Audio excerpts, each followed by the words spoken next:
Nessa parte do complemento, veremos como os compostos iônicos e moleculares se comportam quando dissolvidos em água, o solvente universal.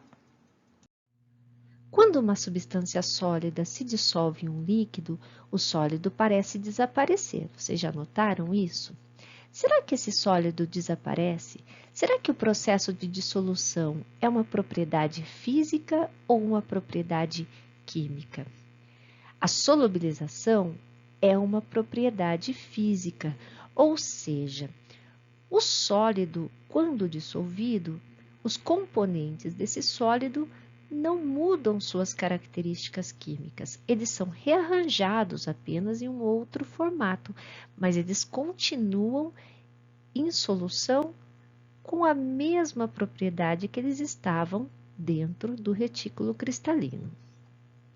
Então, vamos analisar aqui primeiramente a dissolução do sal de cozinha, que é o cloreto de sódio. Lembrando, o cloreto de sódio é um composto iônico que é formado quando há transferência de elétron do sódio para o cloro, formando os íons Na+ e Cl-, que se atraem por atração eletrostática entre íons de cargas opostas, formando aqui o retículo cristalino.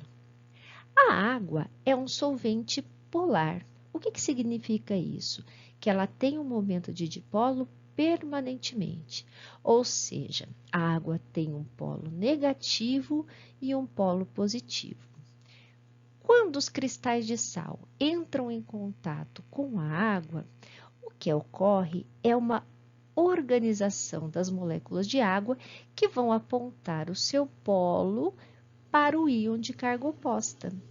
Então, olha, o oxigênio da água, que é o polo negativo da água, ela vem aqui e interage com o sódio mais. E os hidrogênios, que constituem o polo positivo da água, se orientam próximos aos íons cloreto. Nesse momento, há uma interação entre a partícula sólida e as moléculas de água. Como temos muitas moléculas de água dentro de um recipiente, por exemplo, quando dissolvemos o sal de cozinha num copo d'água, muitas moléculas terão essa interação com os íons. Quando a interação entre as moléculas de água e o íon for forte o suficiente para romper a interação entre os íons do sólido, as partículas de água conseguem arrancar o íon do retículo e levá-lo para a solução com várias moléculas em volta, que no caso de água, nós chamamos água de hidratação do íon. Então, aqui nós percebemos o íon sódio rodeado por moléculas de água, apontando o seu polo negativo para ele, e aqui nós percebemos o íon cloreto com as moléculas de água apontando o seu polo positivo para ele. Vamos ver uma animação que explica certinho como que isso ocorre no caso do cloreto de sódio? Então, vamos lá.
Vocês devem ter notado que o processo de solubilização nada mais é do que um processo de interação entre cargas opostas.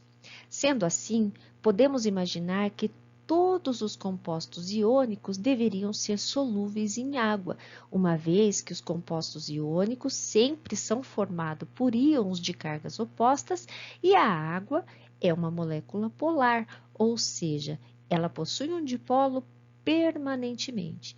No entanto, não é bem assim que acontece. Muitas rochas minerais de onde extraímos os metais são compostos iônicos que não são muito solúveis em água, não. Por exemplo, essa imagem aqui é de uma rocha calcária, de onde são extraídos os mármores. As rochas calcárias são formadas basicamente por carbonato de cálcio. E os carbonatos, com exceção dos carbonatos dos metais alcalinos e do carbonato de amônio, são insolúveis. Por isso que o mármore não se dissolve se colocarmos água. Muitas bancadas de pia são feitas de mármore. Aqui nós temos outra rocha calcária, que é chamada dolomita. A dolomita é um carbonato de cálcio e magnésio. Ela também não é solúvel em água. Nós usamos essas pedrinhas aqui para fundo de aquário. Por quê? Porque ele ajuda a equilibrar o pH da água do aquário. Aqui nós temos a bauxita. A bauxita é o minério que extraímos o alumínio. A bauxita é constituída principalmente de óxido de alumínio. E os óxidos, que vai ser a matéria da próxima semana, eles são insolúveis, com exceção dos óxidos dos metais alcalinos e alcalinos terrosos. Portanto, o óxido de alumínio não é solúvel. Essa rocha aqui não se dissolve em água. E, finalmente, nós temos aqui a pirita, que é o minério que extraímos o ferro. A pirita é um sulfeto, é o sulfeto de ferro. Os sulfetos também costumam ser insolúveis, exceto os sulfetos dos metais alcalinos, alcalinos terrosos e o sulfeto de amônio. Portanto, mais uma vez, nós temos que ter cuidado com as generalizações. Mas, via de regra, os compostos iônicos são bastante solúveis em água. Uma das propriedades dos compostos mais cobradas em exame vestibular é a condução elétrica dos compostos. Relembrando, o que é condução elétrica? A condução elétrica pode se dar de duas formas: a condução eletrônica ou condução metálica, que se dá pelo movimento de elétrons, e a condução eletrolítica, ou seja, aquela produzida pelo movimento de íons, que resultam exatamente dessa dissociação iônica que acabamos de ver através da solubilização desses compostos. Vimos na última videoaula que um composto iônico no estado sólido não conduz corrente elétrica, portanto, ele não acende a lâmpada aqui.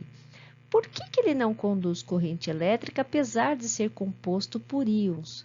Porque para conduzir corrente elétrica, esses íons precisam ter mobilidade e no estado sólido, esses íons estão firmemente presos no retículo.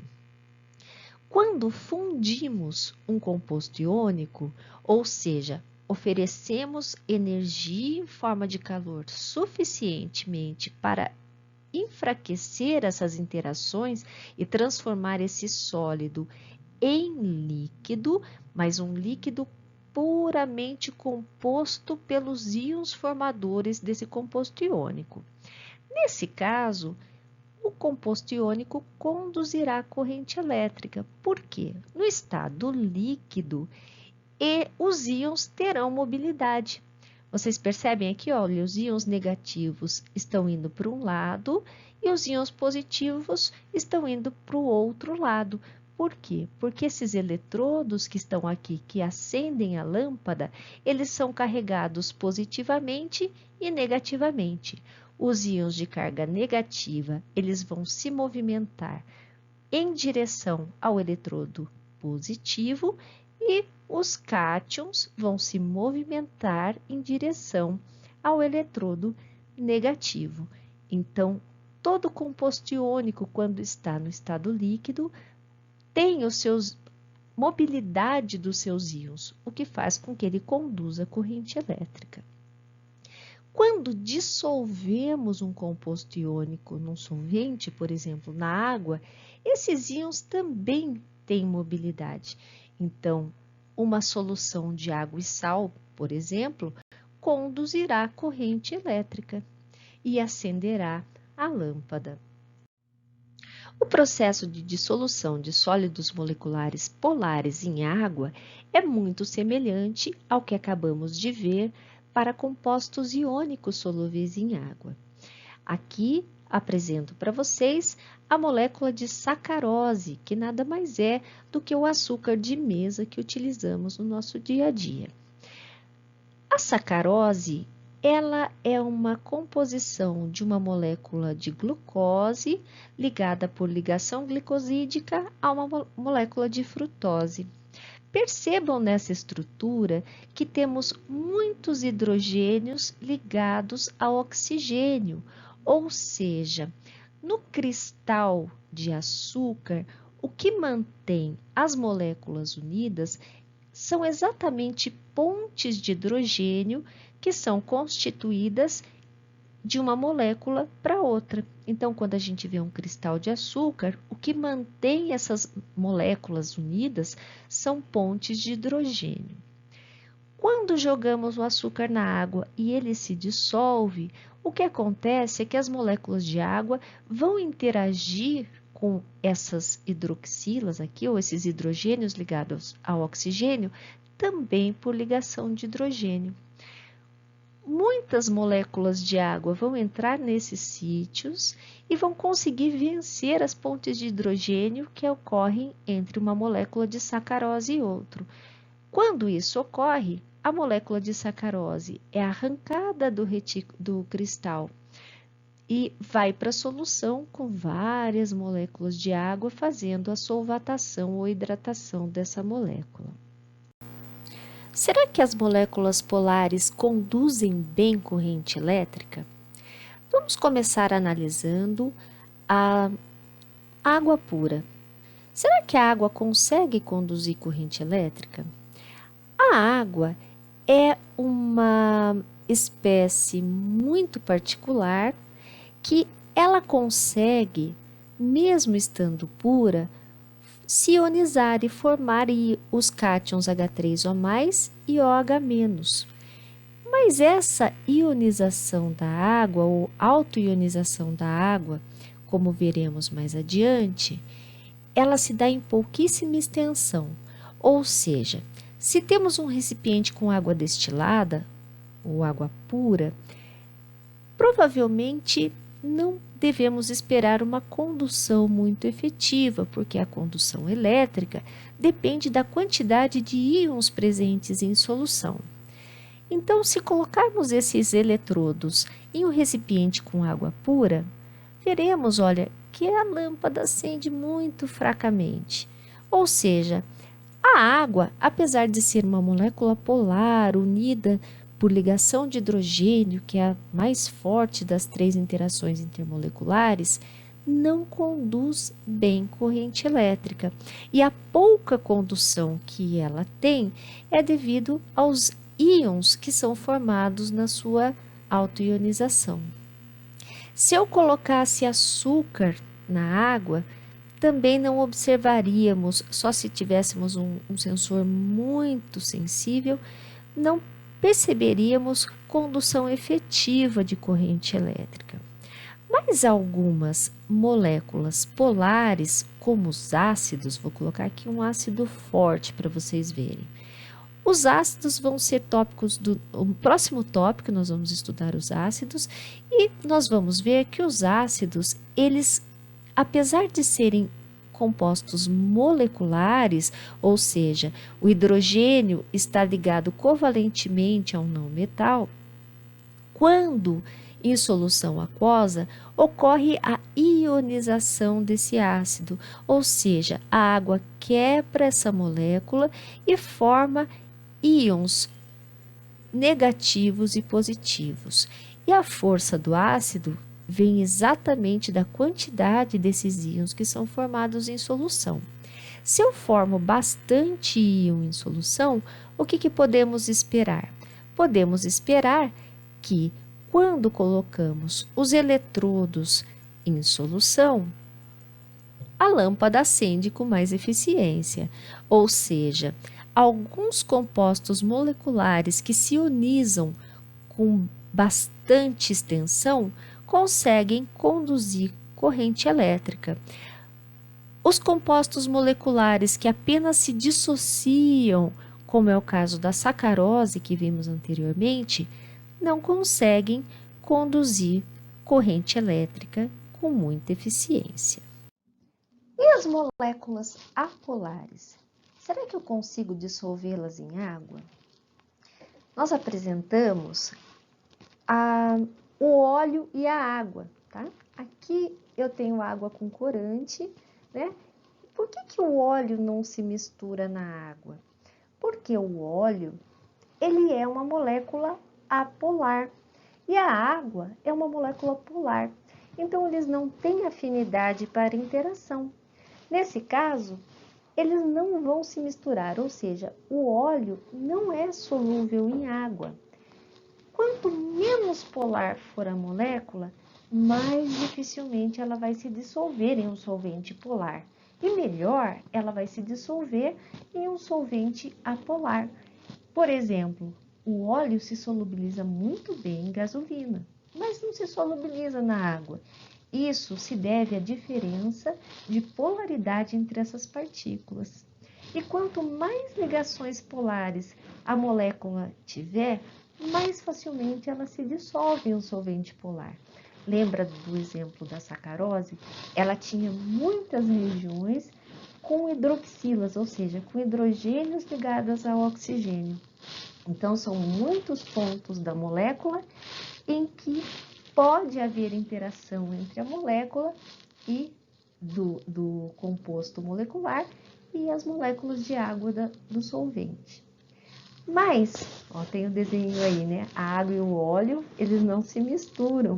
Por quê? Porque eles não têm nenhuma afinidade.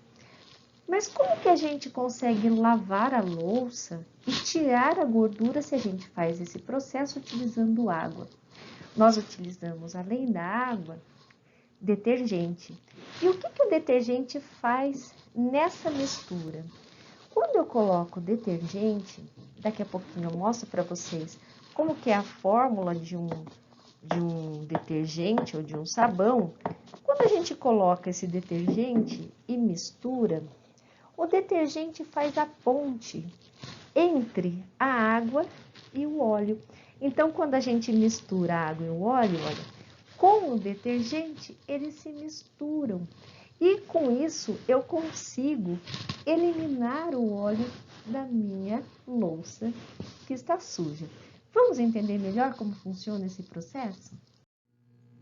O detergente, então, é formado por partículas que denominamos genericamente de tensoativos. Essas moléculas, elas têm uma parte que a gente chama de cabeça polar e outra parte que chamamos de cauda, que é muito grande e apolar. Quando temos aqui ó, o óleo e a água que não estavam se misturando porque eles não têm afinidade, um é polar, outro é apolar. Quando misturamos o tensoativo, o que ele faz? Essa cabeça polar aqui interage com a água e essa cauda polar interage com o óleo, formando uma emulsão. Dessa forma, conseguimos eliminar a gordura com água e sabão. Bom, essa foi a complementação das propriedades dos compostos iônicos e moleculares quando em estado líquido em solução. Espero que vocês tenham entendido. E espero que vocês tenham entendido a piada do início da apresentação e essa agora no final. Só para complementar, os sólidos covalentes e os sólidos metálicos não são solúveis em água.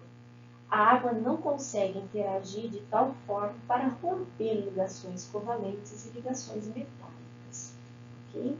Então, esses compostos não vão se dissolver na água. O diamante não se dissolve em água, o vidro não se dissolve em água. Mas, e se nós conseguirmos aumentar a temperatura suficientemente para transformar esses sólidos em líquidos, ou seja, fundir esses sólidos? Será que eles vão conduzir corrente elétrica? Bom, os sólidos metálicos, sim. Por quê? Porque mesmo quando conseguimos quebrar a rede cristalina dos metais, eles têm elétrons livres ali. Né? A nuvem eletrônica acompanha esse processo.